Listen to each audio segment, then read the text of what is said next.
네, 비수도권 지역의 확진 비중이 이틀 연속 40% 안팎으로 나타난 가운데 오늘 0시부터 비수도권 대부분 지역의 거리 두기가 3단계로 격상됐습니다.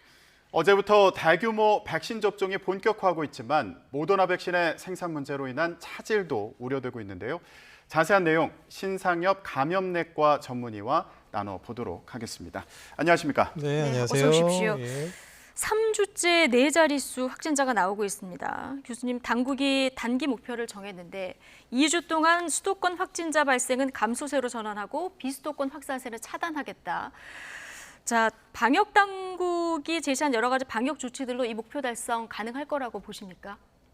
지금 수도권 같은 경우는 이제 2주 동안 이제 강력한 이제 사회적 거리두기 4단계를 하면서 이제 실제로 이동량도 줄고 확진자 수도 약간 줄고 사실 재생산 지수도 1.2, 뭐 3회 가까이 갔다가 1.02까지 줄었거든요. 네. 근데 그거가 걸리는데 한 2주 남짓 걸렸습니다. 근데 지금 그 비수도권 같은 경우는 이제 그 통제가 되지 않고 사회적 거리두기가 이제 강력하게 되지가 않았었기 때문에 지금 수준이 한 1.27, 과거에 사회적 거리두기 4단계 하기 전 수도권과 비슷한 양상이거든요.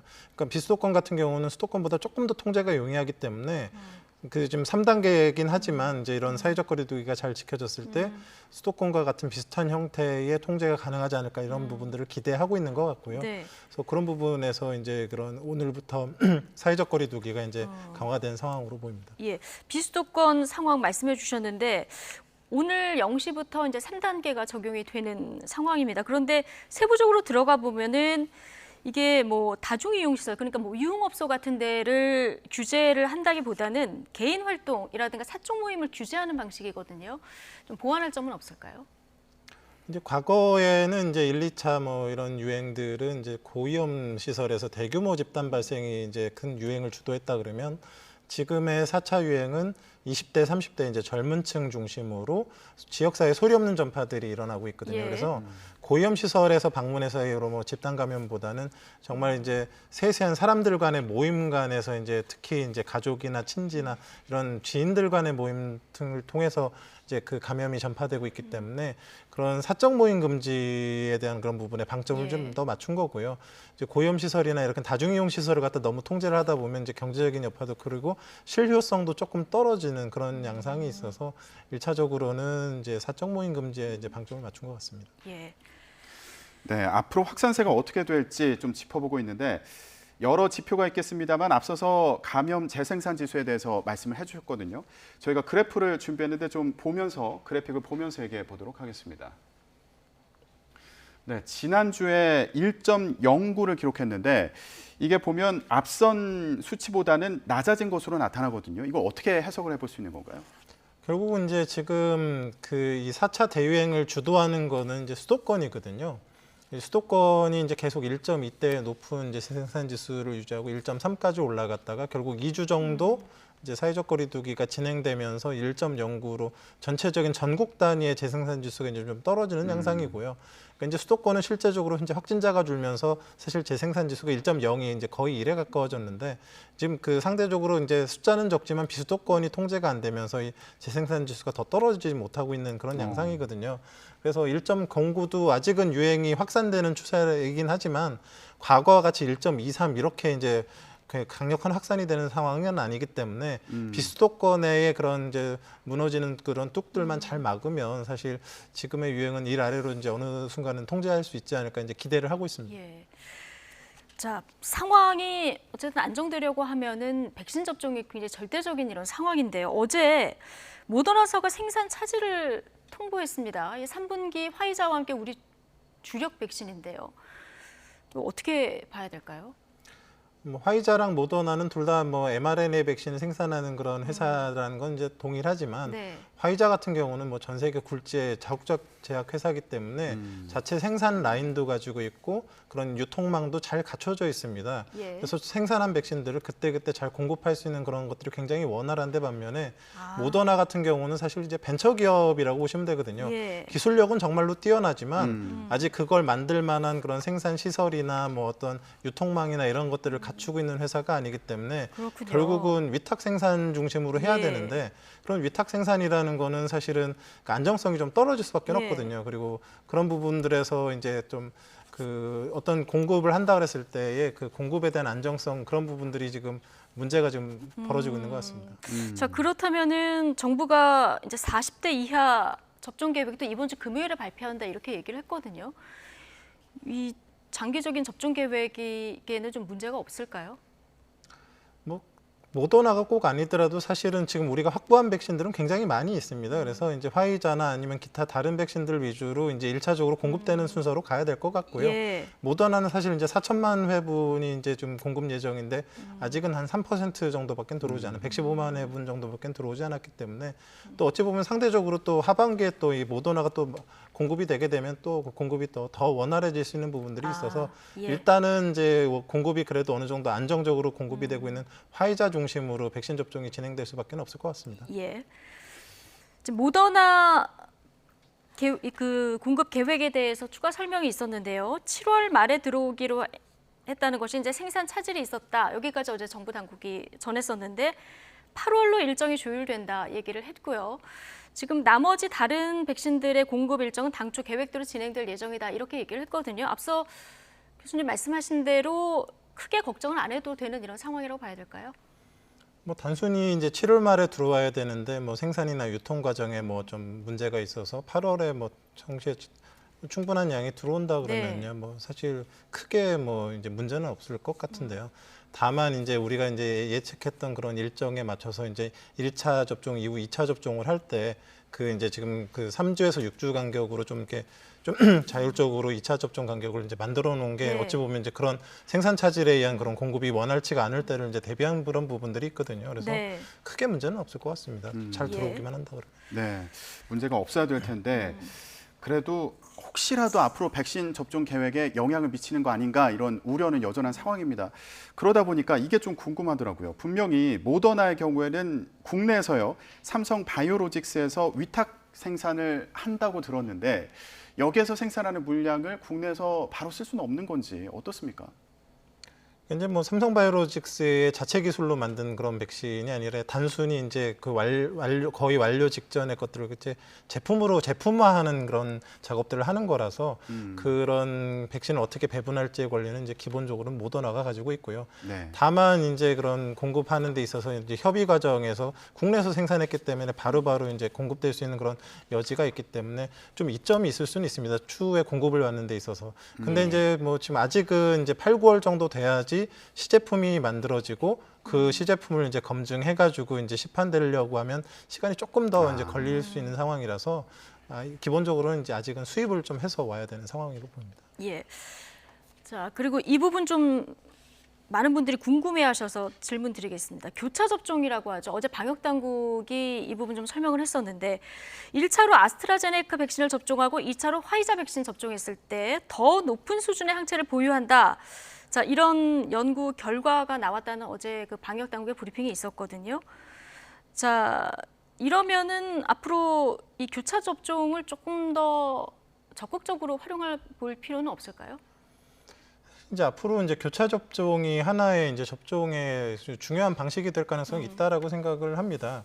지금 아스트라제네카 백신은 이제 전달체 백신이거든요. 예. 그러니까 이제 아데노바이러스라는 전달체에다가 이제 유전자를 넣어가지고 우리 몸에 넣게 되면 1차 접종할 때 이제 어떤 현상이 생기냐면 그 코로나에 대한 그 항체도 생기지만 전달체인 아데노바이러스에 대한 항체도 생깁니다. 예. 그럼 2차 접종을 하게 되면 사실 그 전달체로 사용된 그런 이제 전달체를 갖다가 1차에 생긴 항체가 공격을 해버릴 수가 있거든요. 그래서 이 전달체 백신은 접종이 계속되면 계속될수록 이론적으로 전달체에 대한 그런 항체 때문에 면역이 떨어질 가능성이 높습니다.